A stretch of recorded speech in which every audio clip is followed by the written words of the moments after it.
Olá, Leoa, sejam bem-vindas ao Pode Liderar, Mulheres no Topo. Aqui é a Dani Grolli, host do Pode Liderar. Para você que está nos assistindo e nos ouvindo no Spotify, é bem importante que você nos avalie aqui na plataforma, compartilhe os episódios e também avalie eles. E para você que está aqui no YouTube nos assistindo, é bem importante que você deixe o likezinho aqui embaixo e se inscreva no canal para ter acesso aos próximos episódios.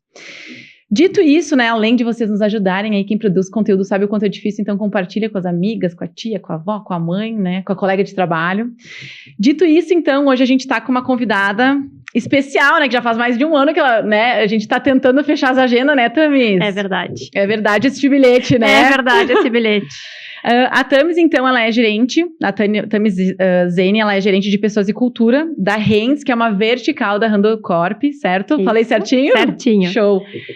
Thamis, muito obrigada por ter aceitado meu convite de estar aqui. Eu sei que a tua agenda é louca, né? Mas imagina. a gente deu um jeitinho, né? Tiago, eu que agradeço o convite, né? Já pedi desculpas pra Dani, em função dessa agenda longa, de um ano depois a gente conseguir se ver. Show. Mas eu agradeço bastante o convite de estar aqui também. Legal. Thamis, vamos lá então.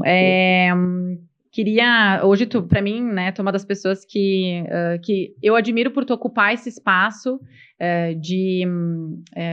de tomada de decisão dentro de uma empresa, de um grupo, não é mais grupo, né, agora é Randon Corp, mas que é importante, que sempre foi muito importante aqui em Caxias, né, a Randon, né, o grupo Randon, que é o antigo grupo Randon, né, e te ter nessa posição enquanto mulher, a gente falou um pouquinho antes, acho que é importante a gente falar sobre isso, e eu queria te ouvir, assim, né, como é que tu chegou onde tu chegou, assim? Como é que foi a psicologia? Vai me contando aí que eu vou me atravessando. Acho que a gente tem muitas coisas aí pra conversar. Não, legal.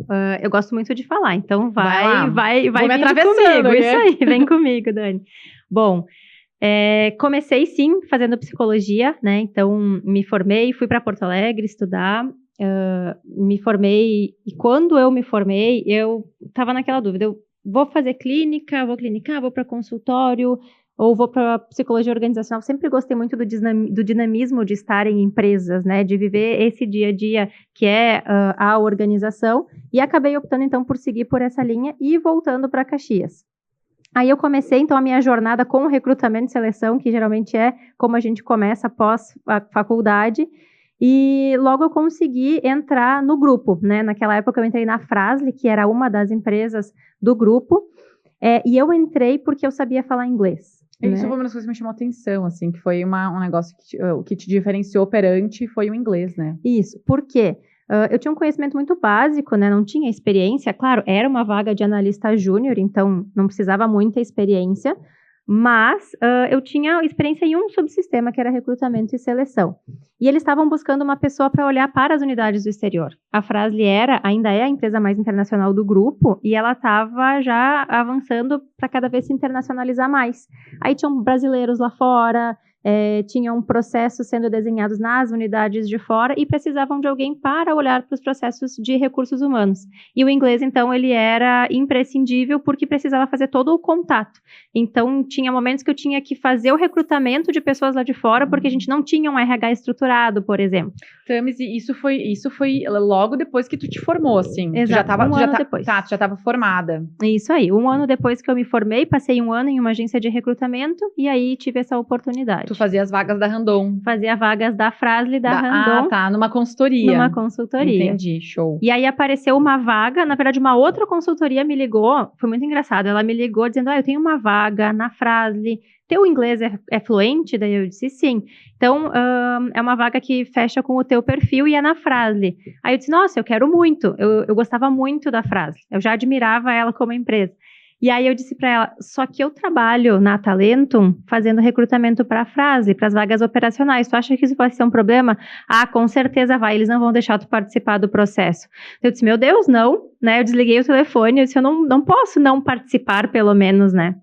Aí na segunda-feira eu conversei com o meu chefe da agência e conversei com a responsável por recrutamento da Frasle explicando, olha, a agência tal me ligou, me ofereceu a vaga e eles me disseram que eu não posso participar por fazer as vagas operacionais. Tem como? Aí conversou com a coordenadora dela na época, todo mundo combinou o jogo, não, vamos deixar ela participar do processo. Que legal, sempre que tem uma questão de ética também, por fornecedores e tudo mais. Exatamente, mas como foi um processo tradicional, eu acabei entrando. Show.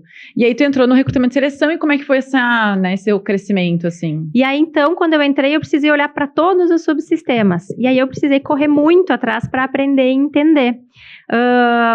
Eu fui muito tateando esse processo também, então tinham todos os meus colegas, né, já com os seus processos, que foram me ensinando muito do que acontecia lá para eu entender como fazer isso para as outras culturas, mas eu precisava conhecer muito as unidades, as culturas. Tinha Estados Unidos, tinha Alemanha, tinha China, tinha Argentina, tinha México, tinha vários países que têm culturas e práticas diferentes. Então eu ia muito na exportação, eu vivia incomodando o pessoal da exportação, o pessoal do comercial, para entender um pouquinho sobre aquelas unidades, sobre os perfis. E comecei a fazer muitas coisas dentro da empresa, assim, precisa fazer votação para o sindicato, eu vou. Tem que ajudar o endomarketing com alguma coisa, eu vou.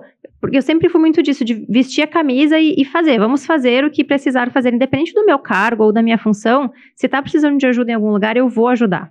E aí isso foi me trazendo muita bagagem também de conhecimento da empresa, né, das pessoas, da empresa, dos processos, e isso foi me dando bagagem, eu fui entendendo um pouco mais e fui avançando nos meus processos. Eu sempre tive muita autonomia, mesmo sendo analista, porque é da cultura da empresa também, essa questão da confiança e da autonomia. Uhum. E aí eu fiquei alguns anos nesse processo, e aí depois eu acabei sendo convidada para ir para o RH corporativo, que olha para todas as empresas do grupo no papel de movimentação de executivos. Quanto tempo já depois? Eu fiquei 3 anos na Fras-le. Tá. 3 anos na Fras-le, me movimentei para o corporativo. Aí lá, era bem na época que a Randon estava começando a fazer o movimento de transformação de cultura. Ela fez toda uma mudança de estrutura ali em 2015, então eu entrei bem no momento que esse projeto estava começando. E aí foi uma escola muito importante. A gente tinha consultorias de peso, McKinsey, a Rei, na época que hoje é Korn Ferry, a Kimball, tinham várias consultorias, então o legal de vir em consultorias é que a gente aprende muito com eles, né? Foi um período bem desafiador, de muito trabalho, mas muito mesmo. Por que, Tami? Do que, assim, desafiador como?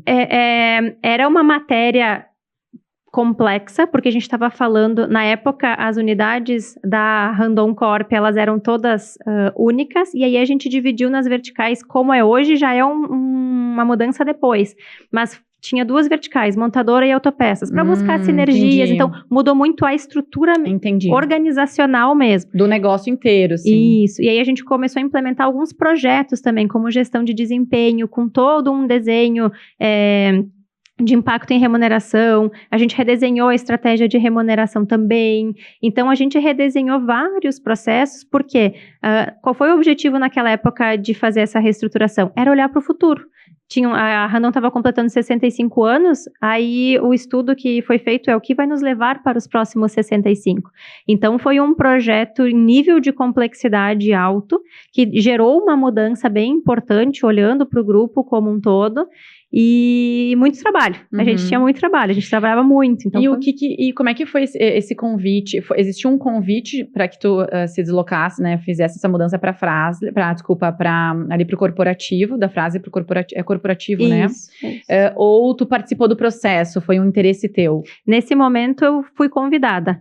Em função dos skills, em função da trajetória na Fras-le, eu fui convidada. Isso que eu ia te perguntar, o que tu acha que te fez ser promovida de alguma maneira?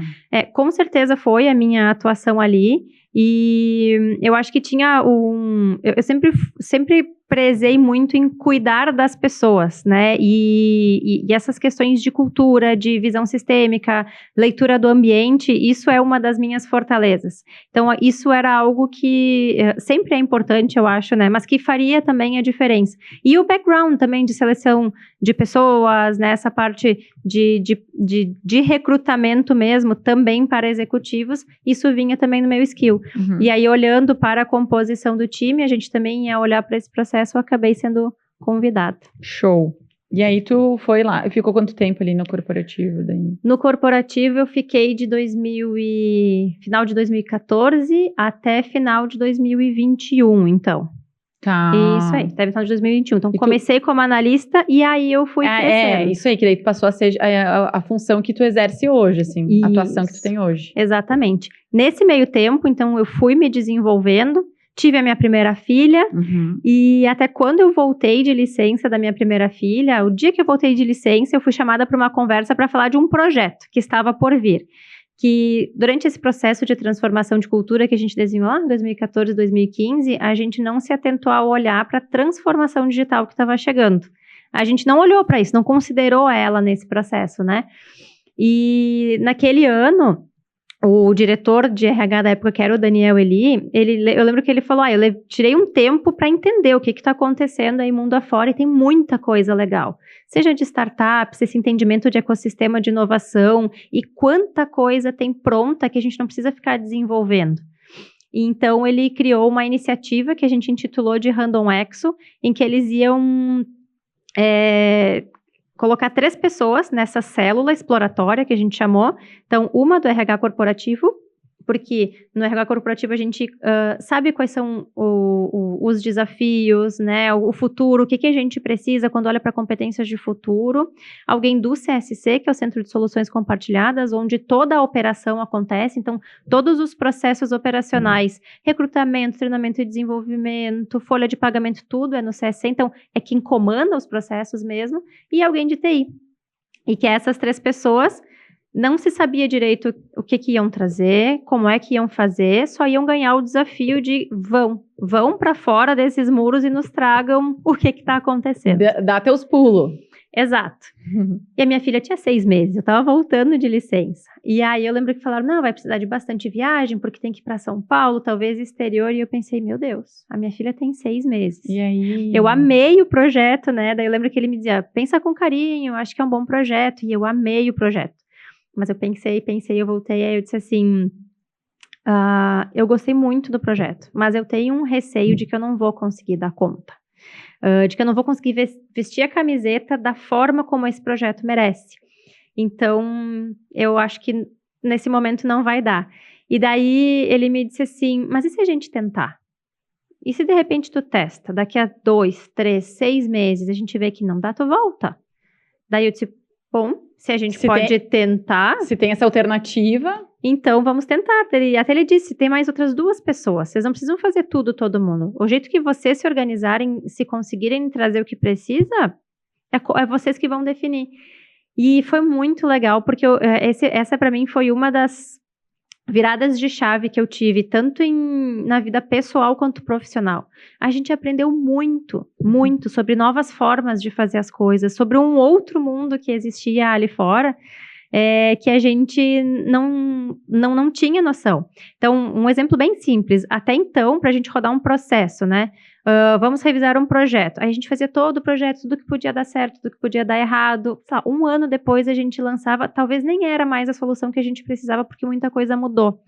Com um monte de startups surgindo e que resolviam uma dor, tu conseguia plugar, resolvia, depois se não dá certo, tu muda. Então, era uma outra forma de a gente pensar e fazer as coisas olhando para o nosso dia a dia. O nosso foco era para os nossos processos de back-office, a gente não estava olhando nada para produto, nada disso, era para as nossas áreas, como a gente também inovava as áreas administrativas, seja através de colaboração, trazendo mais tecnologia. Ali a gente começou a fazer automatização de processos, então a gente começou a trazer mais sobre inovação para o dia a dia da empresa, inclusive com o desenvolvimento de lideranças. Então a gente começou a falar de vários termos, ambidestria, que tem que olhar para o hoje, mas sem deixar de olhar para o futuro, de fato de trazer a inovação não só para o produto, ou que a inovação é algo muito gigante que precisa de um grande investimento. A inovação é o que a gente faz no nosso dia a dia, tentando simplificar os processos, simplificar a vida, uma forma diferente de fazer. É mudança de comportamento.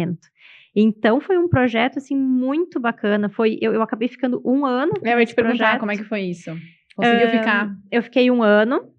A gente acelerou muita coisa, então foi muito legal. E eu brinco, assim, Tu conseguia viajar, Tami? Aí eu consegui viajar, a gente conseguiu se organizar. E aí vem muito daquela coisa do primeiro filho, né? É muito mais uma questão nossa, de a gente conseguir dar o primeiro passo, porque eles ficam bem.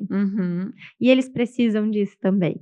né? Quando vem a segunda filha, daí já foi, Já foi. né? Aí já é um outro pensamento, aí a gente sabe que tem rede de apoio, mas a gente tem muito essa angústia. E aí eu lembro até hoje que a gente estava descendo em São Paulo, na minha primeira viagem, eu olhei na agenda, ela tinha comido um monte de coisa que ela nunca comia. Então, assim, é coisas que a gente vai se apegando, né? Aham. E aí fiquei 1 ano nesse O não ter controle, né? Isso é uma coisa que a vida me ensinou muito, desde a minha filha até outras questões pessoais, de que a gente não tem controle de nada mesmo, Uhum. né? Então a gente vai aprendendo, a gente vai entendendo e vai se ajustando Deixa eu te fazer uma também. pergunta, assim, bem curiosa. E nesse processo, assim, de tu ir, né? Tu tem... a gente tem uma ideia de como a criança deve ser desenvolvida. É tipo assim, o quadradinho, fazer isso, fazer aquilo, dá isso, não dá aquilo, não dá doce, não dá isso, não. Como é que foi pra ti? Tu conseguiu virar essa chave rápido? Foi devagar? Foi aos poucos? Tu resistiu? Porque tu tinha ali um projeto que exigia que tu, né, que tu se deslocasse, que tu... Querendo ou não, ela tinha o quê? 6, 7 meses? Isso aí. Né? Ela era pequenininha ainda, né? Como é que foi isso? Foi rápido, não foi? Tu resistiu? Não, eu nunca não, né? No início, eu era mais assim, logo quando ela era bem bebezinha, tem que fazer isso, olhava um monte o Google, redes sociais, e aí depois eu cheguei num nível que eu disse, chega, eu não vou mais olhar para isso e eu vou deixar as coisas acontecerem. Na minha carreira e na minha vida, as coisas aconteceram muito nesse sentido. Eu vou deixar as coisas acontecerem, óbvio que não a la louca, né? Vou esperar vir do céu, mas eu sempre deixei as coisas acontecerem porque eu acredito muito no flow das coisas, que o que tiver que vir, vai vir.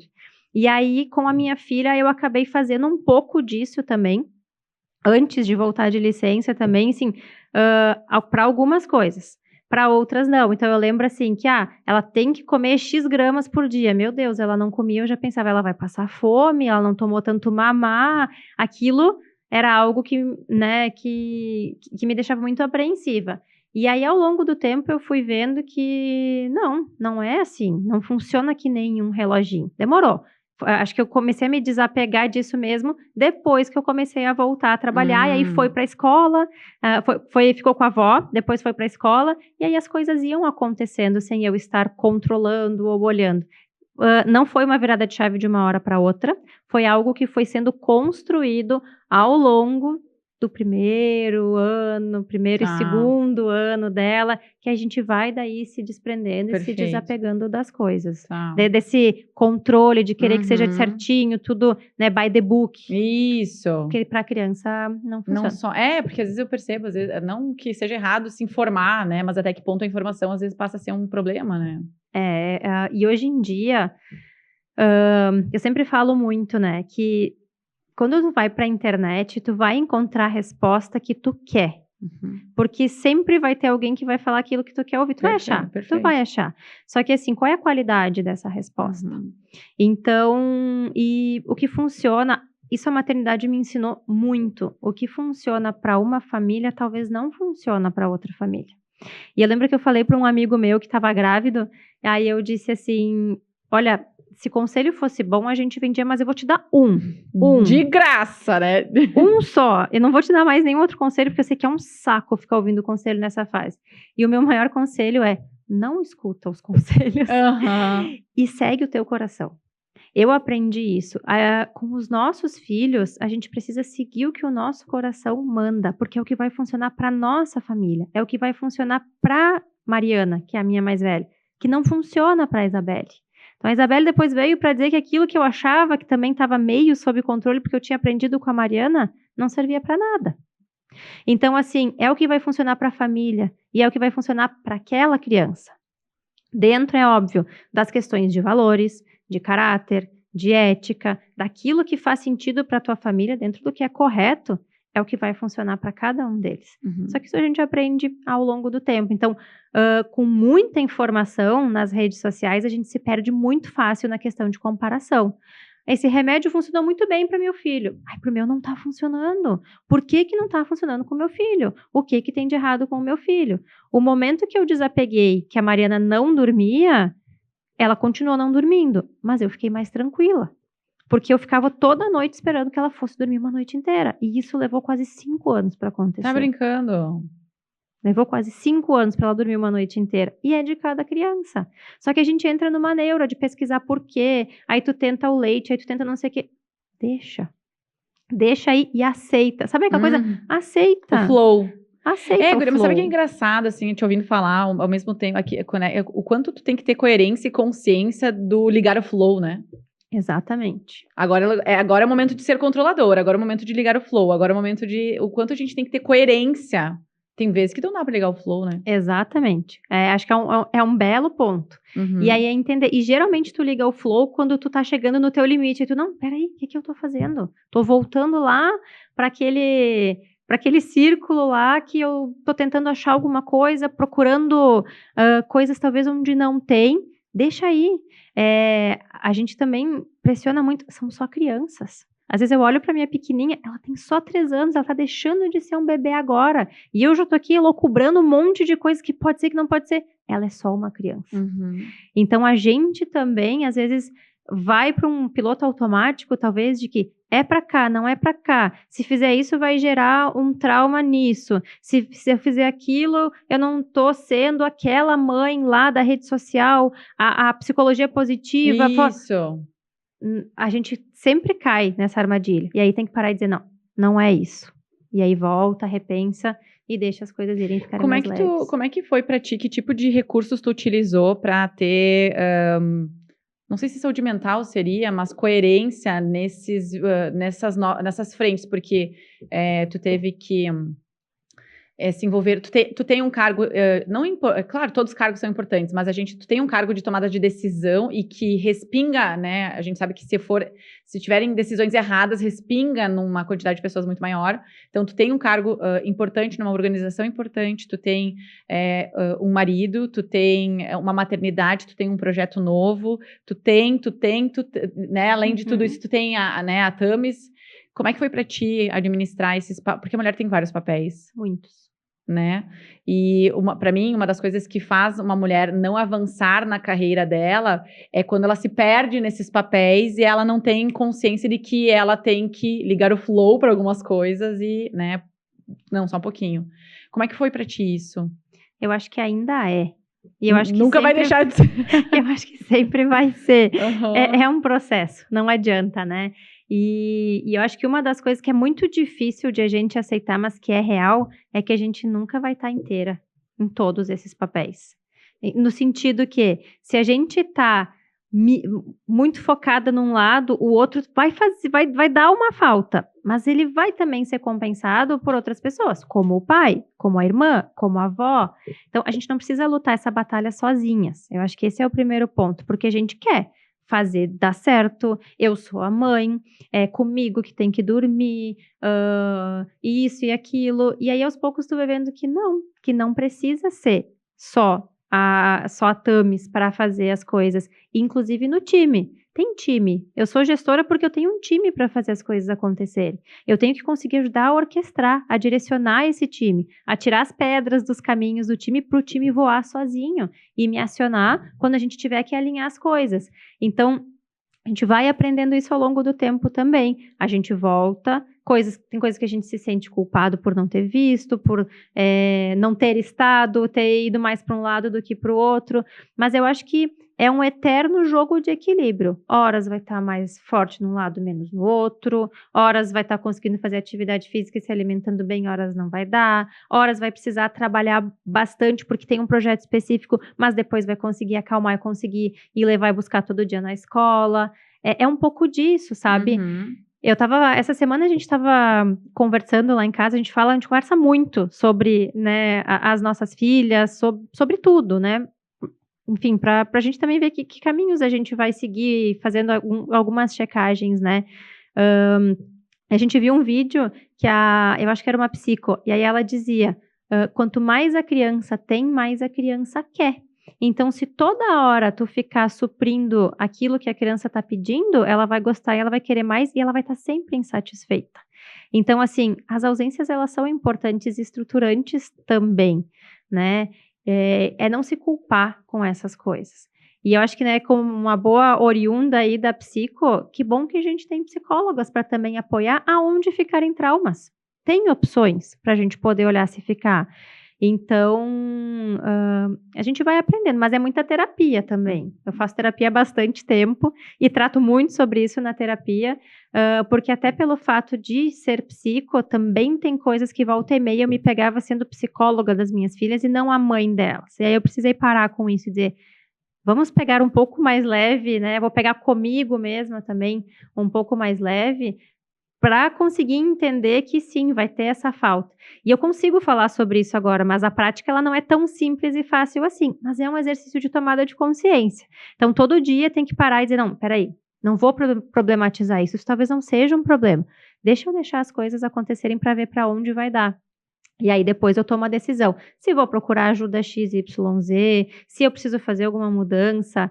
Porque senão tu enxerga, minha filha falou que a jaqueta deixa ela gorda. Meu Deus, vai desenvolver o transtorno de alimentar. Não, talvez ela está dizendo que ela fica gigante com uma jaqueta. Deu, é só isso. Uhum. Então a gente também tem uma tendência a tornar as coisas maiores do que elas realmente são. O quanto talvez também me ocorre assim, né, Thamis, o quanto a gente acaba não tendo recurso emocional interno para dar conta de deixar as coisas ir, para quando de fato a coisa acontecer, tu ter estrutura para lidar com aquilo que vai acontecer ali na frente, porque às vezes tu quer evitar que algo de pior aconteça ali na frente, que talvez nem vá acontecer, mas é o controle, né? É o controle, é o falso É controle. o falso controle. É o Isso falso aí. controle. E eu acho assim, falando por mim, eu passei a vida inteira achando que eu tinha controle sobre as situações da vida. E aí eu brinco, veio a primeira filha para me mostrar que a gente não é, a gente está, porque as coisas se transformam muito ao longo do tempo. Aí passou um tempo, achei que eu já estava aprendendo um pouco mais, vem a segunda filha para dizer, desaprende tudo que o negócio agora é diferente, é outro chip, né? Então vai lá e te remodela. Aí depois recebo um diagnóstico de câncer de mama. Então, desestrutura de novo. Uhum. Então, ao longo da minha vida, eu fui aprendendo que controle a gente não tem sobre nada. Tem sobre o hoje, sobre aquilo que a gente quer fazer. Mas a vida não é um cronograma a ser executado. Embora a gente deseje ou espere que seja, né? E como é que, isso que eu acho que é importante, acho que a gente, a tua segunda filha, tu descobriu um dia depois de ser promovida, né? Sim. Como é que foi isso? Eu lembro que o meu chefe me chamou, então, né, para dizer que eu ia virar gerente. Tu era coordenadora, então. Eu era uma business partner que tinha um papel de coordenação, isso. E que foi o cargo que eu ocupei depois que eu voltei daquele projeto, eu volto para dentro da empresa e aí eu ganho o desafio de olhar, né, para a parte de cultura como um todo. E aí, um ano depois, eu fui promovida para gerente de pessoas e cultura do corporativo e já também da vertical de serviços, que era menor na época. E aí, o que é legal é que a minha carreira inteira, a minha vida inteira dentro da Randon, eu dizia que eu não queria ser gestora.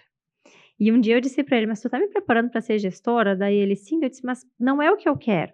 Aí ele disse, mas eu acho que é legal pelo menos para o desenvolvimento. Eu disse, não, vamos lá, topo, vamos nos desenvolver. Mas assim, nunca foi aquela coisa, eu quero chegar naquele cargo. E eu sempre dizia, me remunera bem, me dá os desafios e para mim o cargo é o que menos importa. Cargo para mim, Thamis, ele não significa nada. O que vem com ele, autonomia, empoderamento, desafios, remuneração, é claro, isso é muito positivo, mas poderia vir sem o nome, sem o status, isso para mim não faz diferença. E eu lembro que eu dizia, eu não quero ficar que nem vocês trabalhando de noite, final de semana, eu quero ter a minha vida, eu quero poder, né, descansar. Só que ao longo da minha carreira, eu vim ocupando esse espaço de uma forma natural. Essas posições de liderança, seja em projetos ou seja em outras frentes. E aí acabou culminando, de fato, com a minha promoção. E deixa eu te fazer uma pergunta. Tu tinha essa ideia, tu tinha essa conotação pejorativa em relação a esses cargos? Pejorativa no sentido de, se for gestor, se for gerente, se for diretor, trabalha muito e não tem tempo para a família. Eu tinha essa visão. Eu entendia. Para mim, assim, a gestão tinha que trabalhar muito, tinha que estar disponível o tempo inteiro e tinha um jogo político que deveria ser feito. Isso geral, não estou falando da empresa, né? Sim, de maneira independente da corporação. Independente da corporação. Eu entendia que o desafio começava a ficar maior e aí as coisas não poderiam ser tão simples, era um pouco nesse sentido. E quando veio, né, o movimento, e aí uma gestora minha, que foi a Fernanda, ela me disse para eu não julgar essas questões, né? Tipo assim, não é um jogo político que existe. Existem, sim, conversas que precisam ser feitas, existem projetos que precisam ser compartilhados, né? A gente precisa, sim, costurar coisas, mas porque a gente olha para algo maior, não porque tem coisas de valores ali. E aí eu comecei a olhar com outros olhos. E aí eu lembro que ele... Então, né, me comunicou da promoção e eu disse, não, eu topo, né, eu acho que eu tenho a possibilidade de ser a gestora que eu acho que eu acredito que tem que ser, né, essa questão da gestão mais humana, de estar colaborando, de estar junto com o time, não precisando ter aquele, né, abismo entre a gestão e o time, de a gente poder trabalhar mais em colaboração, trazer mais leveza para a gestão. Então, acho que se eu tenho a oportunidade de mostrar que eu posso fazer uma gestão diferente do que aquilo que eu julgava, eu quero tentar.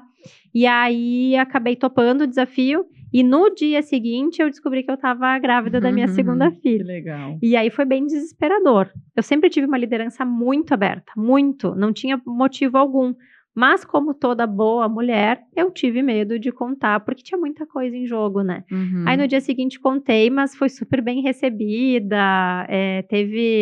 Ele super me abraçou, deu parabéns. Não, eu disse, né, se tu quiser mudar de ideia, tá tudo certo. Ele, não muda nada, imagina. Então, o meu medo era muito mais meu, de fato, Perfeito. Né? De alguma maneira, ter um filho atrapalharia a tua performance, interferiria na tua performance. Exatamente. E até é curioso, né? E de novo, para mim, as coisas na minha vida foram reforçando de que as coisas acontecem quando elas têm que acontecer, porque eu engravidei em janeiro e em março estourou a pandemia, que a gente foi todo mundo para dentro de casa. Inclusive, meu primeiro ano de gerência foi todo em casa, porque eu estava grávida. Então, eu comecei a gestão do meu time em casa. E talvez eu não fosse mais ter filhos. Se eu não tivesse tido antes da pandemia, durante a pandemia, eu nem ia tentar. E depois, acho que o timing ia se perder, talvez nem fosse ter a segunda filha. Então, tu não sabia se tu queria ter dois filhos? Eu queria ter 2. Tá. As duas foram planejadas. E a princípio a gente ia parar nas duas e de fato a gente parou. Legal. E fala um pouquinho, assim, acho que é legal depois eu quero entrar nessa história ali, né, do câncer que tu trouxe, mas tu fala sobre a leveza para a gestão. Hoje eu percebo, não sei se faz sentido para ti, mas hoje eu percebo uma certa glamorização em relação ao cargo. Sim, não temos mais gestores ou, né, líderes autocratas, e aí vai por um outro funcionamento que ele é totalmente, não diria leviano, mas um pouco mais tranquilo, assim, relax. Eu quero trabalhar num lugar que tenha puffs e sala de jogos, e aí perde todo aquele né, aquela não formalismo, né? Formalidade. Formalidade, isso aí. Aquele ambiente mais importante, corporativo mesmo.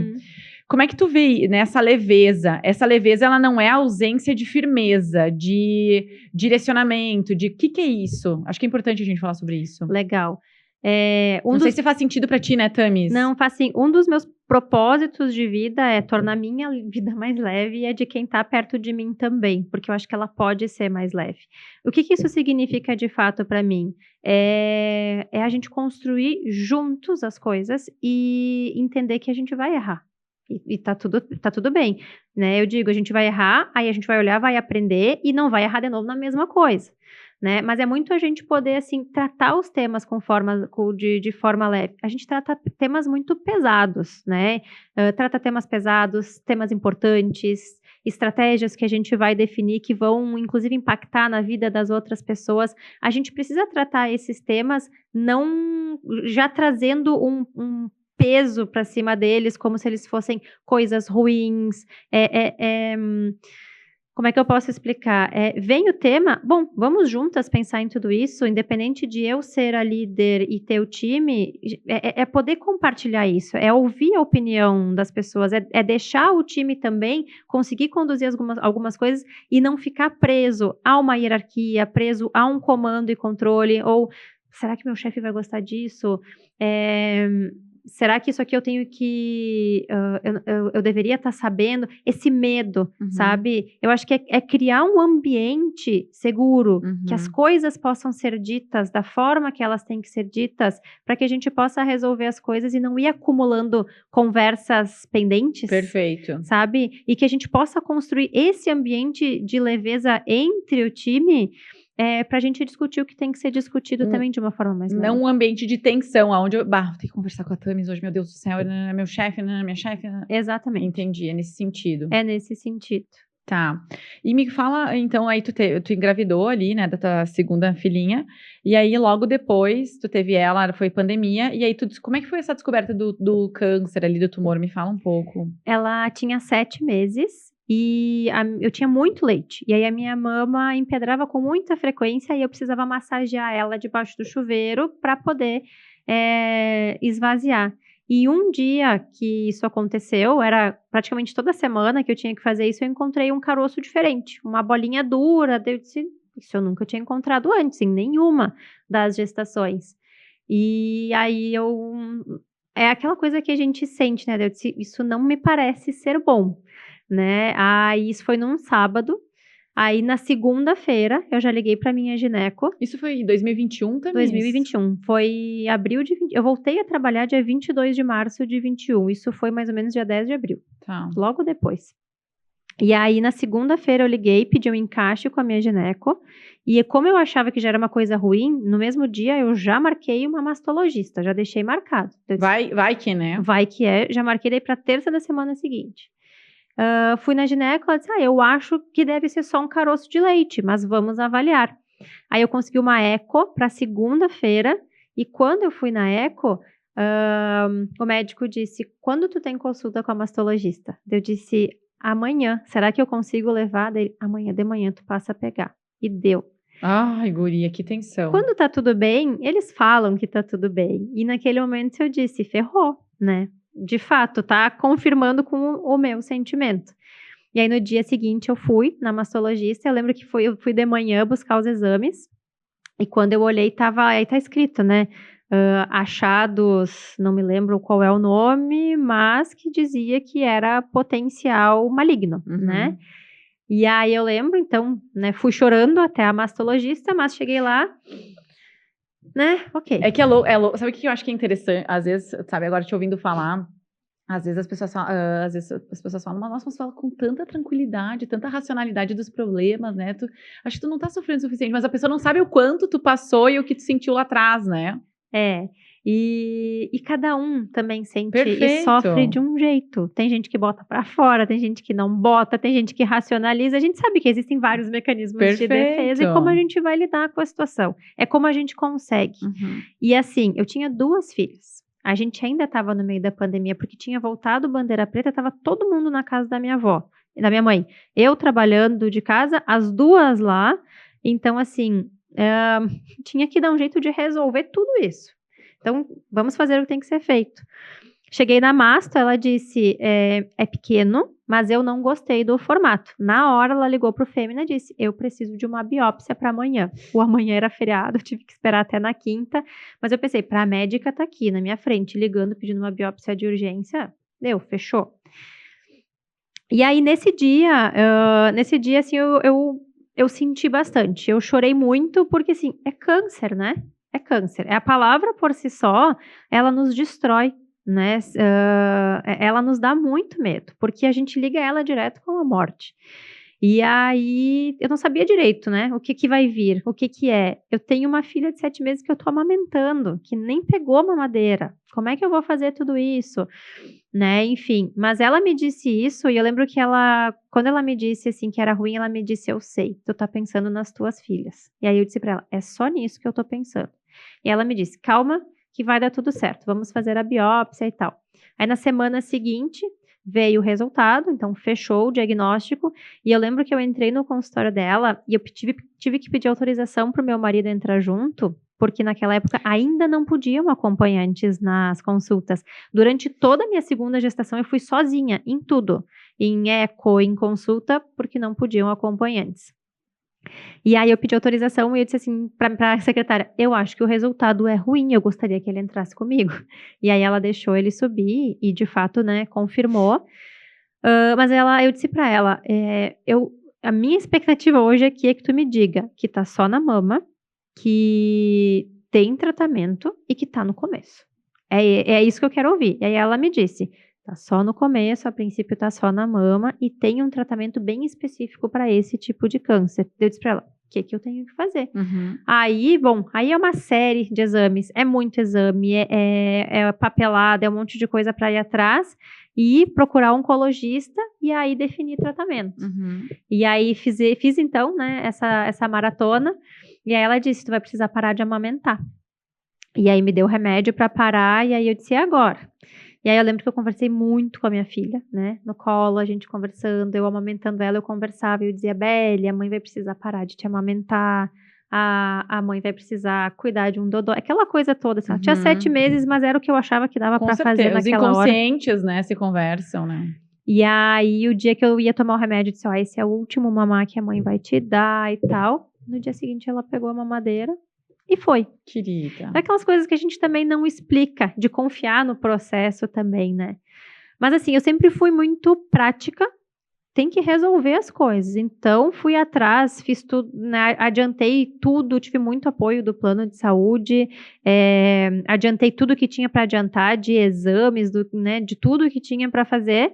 E aí, no final de maio, então, comecei o tratamento. Aí eu fiz quimioterapia por 4 meses, perdi o cabelo. Como eu sou prática, eu mandei fazer uma peruca antes de começar o tratamento. Eu já vou deixar o negócio pronto. Nunca usei. É mesmo? Nunca usei. Eu tinha um receio de achar que a minha cabeça era muito feia. Aí mandei fazer. E no fim eu me curti careca. Eu ficava careca, peguei o inverno, então usava a touca, enfim. Eu usei a peruca o dia que eu voltei do salão, que eu fui raspar o cabelo, por causa da Mariana. E aí no primeiro dia ela não quis olhar. E aí eu disse, filha, mas é ruim. Que idade tinha a Mariana? 4 anos. Aí eu disse, é ruim, a mãe com essa peruca. 2 dias depois ela aceitava, deu brinco. A Mariana demorou um tempo pra aceitar e a Isabelle adorava lamber a minha cabeça, porque ela era bem bebezinha, né? Ai, querida. E aí foi, aí, né, o tratamento, ele é bem ruim, né? Ele tem os efeitos colaterais dele. E durante todo o tratamento, o que eu tentei fazer? Minimizar o máximo possível o impacto para a Mariana, que era quem estava mais presente, entendendo, né? Então ela chegava em casa no final do dia, eu tentava estar com ela, dar banho, mas sempre dizendo, a mãe tá cansada, né? Como é que foi o tratamento, Thamis? Tu teve que fazer químio? Eu fiz 4 meses de químio. Sim, né? Óbvio, tu perdeu. Isso, fiz 4 meses de químio, eram 2 semanas sim e 1 não, de aplicação. Os 3 primeiros foram bem difíceis, e depois foi melhorando. Conseguiu estar mais... Aí eu perdi muito peso, busquei uma nutricionista para ajudar a suplementar, e fui buscando os caminhos também, né, para poder dar conta, e aí a gente vai conhecendo o tratamento também ao longo que ele vai acontecendo. E ao todo ele durou quanto tempo? Vou te interrompendo aqui, né? Fica tranquilo. Ao todo ele foi quanto tempo de tratamento? A quimioterapia foram 4 meses, Tá. Foi de maio a setembro, quase 6 meses. Porque logo que tu descobriu, tu já fez a cirurgia, já? Não, eu comecei pela quimioterapia, terminei a quimioterapia, deu 1 mês, eu fiz a cirurgia, então, de remoção, a mastectomia e substituição das próteses. Tá. Aí, eu seguia fazendo um tratamento, a cada 3 semanas, um tratamento injetável, que era uma medicação específica para o meu tipo de tumor, e aí esse durou 1 ano no total. Comecei em maio, terminei em julho de 2022. Era um tipo de quimioterapia também? Ele se chama terapia-alvo. Tá. Aí ele não tem efeitos de quimioterapia. No dia da aplicação ele dá mais um cansaço, o resto não mais. Mas assim, o tratamento ele tem um monte de coisa, assim, todo mês eu fazia uma injeção para parar o funcionamento do ovário, para tentar evitar que eu ficasse em menopausa, por exemplo. Então, hoje em dia tem muita coisa também que vai ajudando, né, a melhorar, mas os efeitos vêm, né, aí eu tinha uma mega rede de apoio, minha mãe foi morar lá em casa para poder ajudar com a Beli, a minha sogra fazia almoço todo dia para mim e para mãe, para Beli, pro meu marido, ia todo dia levar lá em casa. Então, assim, eu tive muita ajuda. Que legal. A ajuda o meu time, durante esse tempo todo, o meu time foi muito protagonista e assumiu muito as minhas coisas. Eu ia te perguntar como é que tu fez, como é que foi no trabalho? Tu se afastou, não se afastou? Eu tentei trabalhar no início, né? Eu disse, eu quero tentar, né? Eu lembro que o Daniel me dizia, tu tem certeza? Daí eu disse, não, me deixa tentar. E aí eu lembro da questão do controle, né? Não, tá tudo certo, eu vou fazer quimioterapia na quarta, eu passo mal até o domingo, eu trabalho segunda e terça, eu faço quimioterapia quarta, fico mal até o próximo domingo e depois trabalho. E aí? Aí ele riu, né? Ele, não, tá tudo bem. Não, aí o primeiro ciclo ali é um ciclo de ataque, porque o corpo tá forte, aí vem a dose mais forte, né? A primeira? A primeira. Aí foi um dia inteiro de tratamento. Eu entrei às 8 na clínica, saí às 5 da tarde.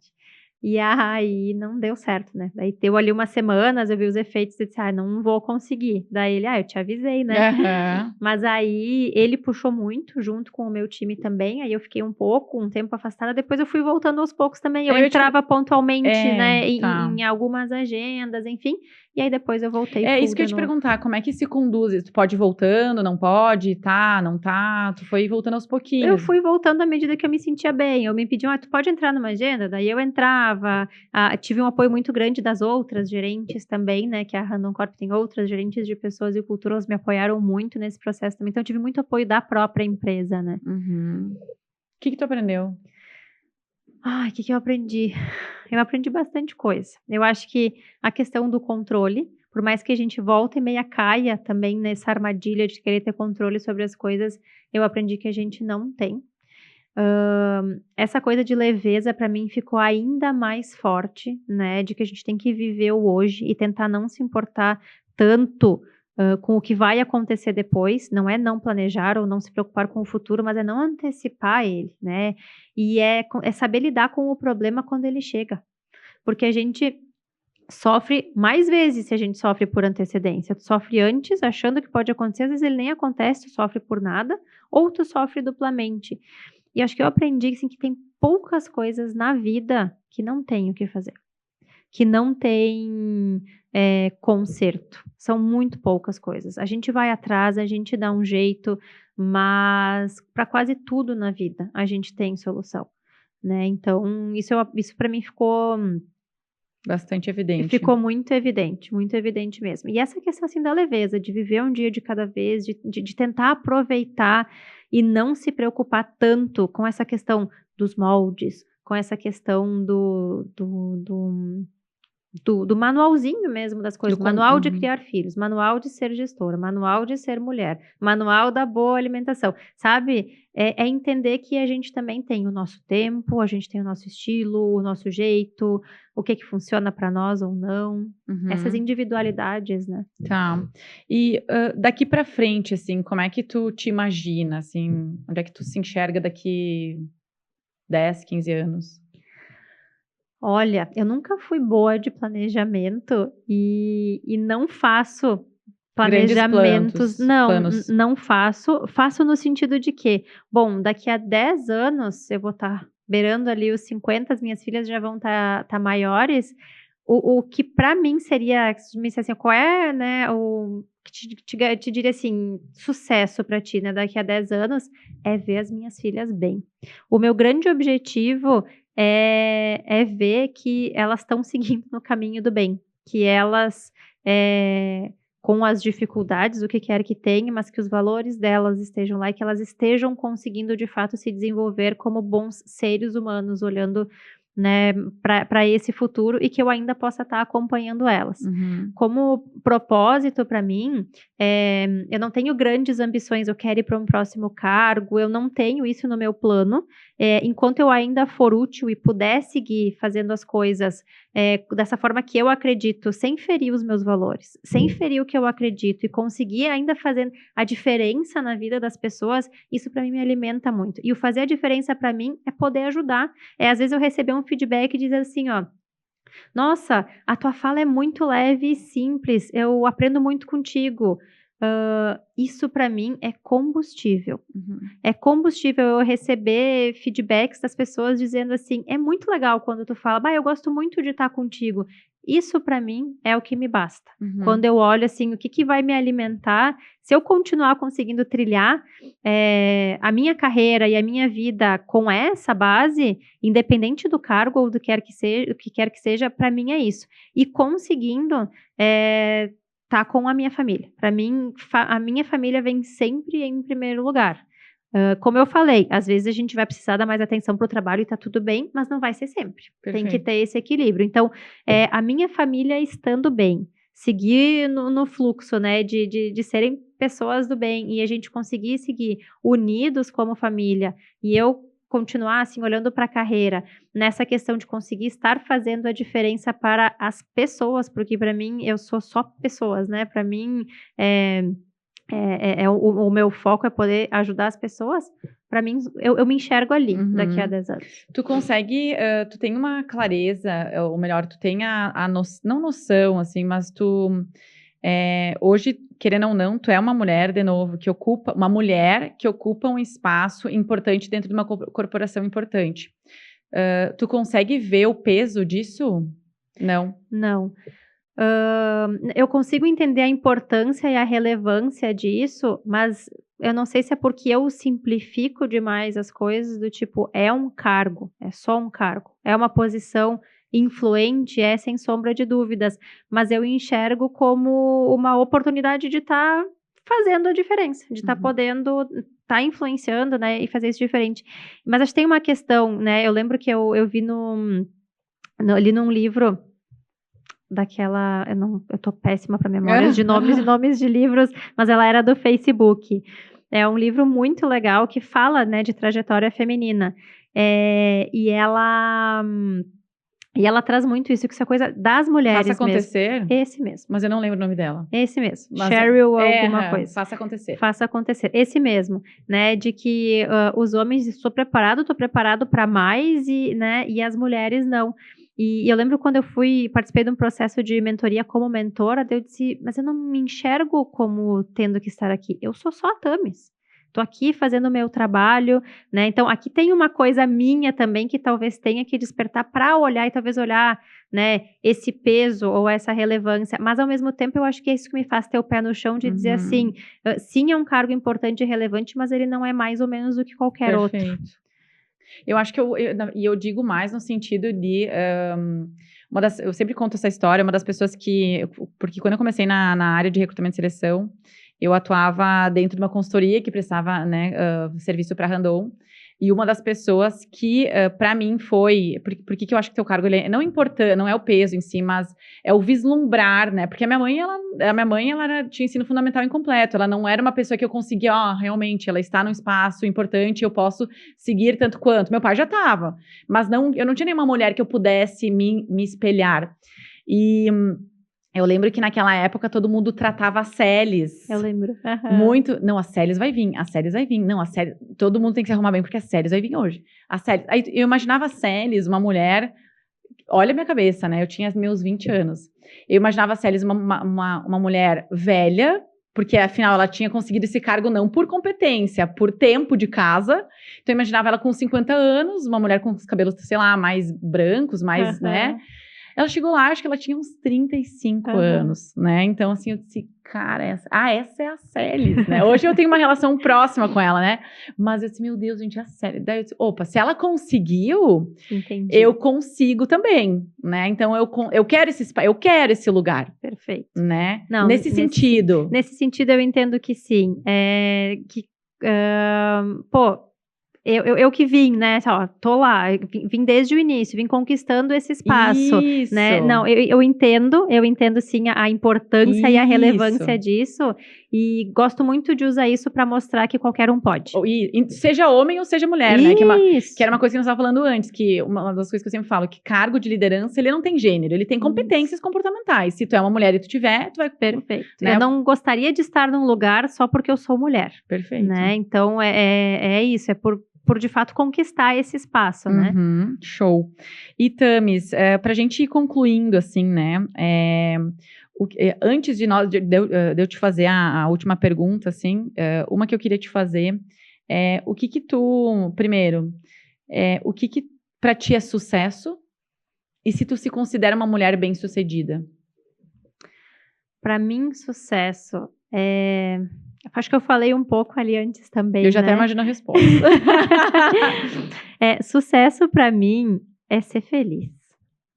E o que é ser feliz? Ser feliz é isso, é eu conseguir estar vivendo de acordo com o que eu acredito, com os meus valores e tendo equilíbrio entre a vida pessoal e profissional.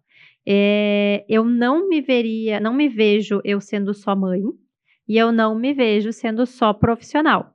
Então, assim, enquanto eu conseguir fazer com que essas coisas coexistam, né? Do jeito que tiver que acontecer, aos trancos e barrancos, mas que eu tiver me sentindo feliz, me sentindo alimentada por isso, isso para mim é sucesso. E eu me considero muito uma pessoa de sucesso, muito mesmo. E para nós concluir, então, a pergunta, né, de R$1 milhão. O que tu diria para as mulheres que, enfim, estão ouvindo, né? É a pergunta que eu faço para todas que vêm. Não é de R$1 milhão. O que tu diria para as mulheres que, né, que estão nos ouvindo, nos assistindo? O que tu diria para elas? Que conselho, né, da Thamis tu daria para essas mulheres que desejam crescer profissionalmente?